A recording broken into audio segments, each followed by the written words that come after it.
See, when people of India elected allegedly a person with a 56-inch chest, at least going by the pre-election rhetoric, they felt that there would be a booming voice to accompany that 56-inch chest. Today, we find that on dozens of major issues, there's not even a squeamish whimper.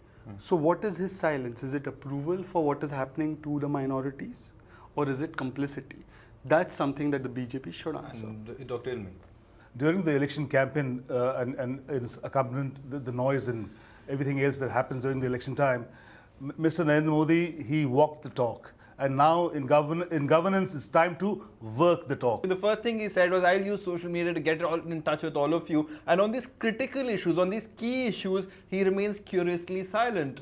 See, there is a difference between communication while on an election campaign and communication of the Prime Minister while he is working, and working he is working 15 to 18 hours a day. A lot of things have actually started taking shape. There are a lot of incidences which are happening, and appropriate people are responding from the government side, from party side, wherever the issue, whichever level that issue needs to be responded to, that is being responded by. And talking about the Prime Minister is very active on Twitter even now.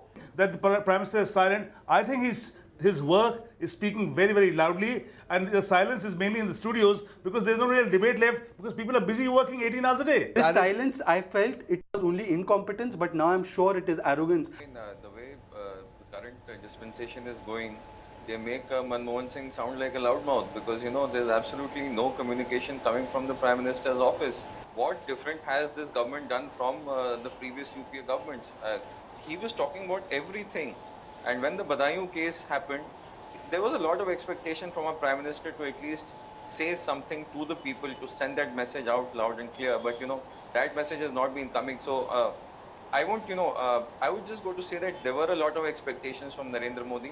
And the way he had, just carried out the whole campaign, one expected a lot more from him rather than this deafening silence. That for good or for bad, Narendra Modi is also the political leader of this country, and the country looks to him for direction on issues.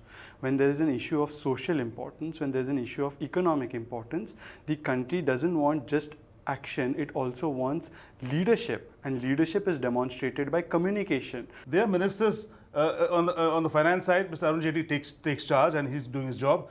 Sushma Swaraj is on record to speak about the prisoners who are still there in Iraq. I mean, where's the silence? People concerned with various issues, whether it's external affairs or economy, are saying the right thing at the right time and communicating with the media and the public at large. His argument is right. Nobody is saying that we demand solutions of 60 months and 60 days.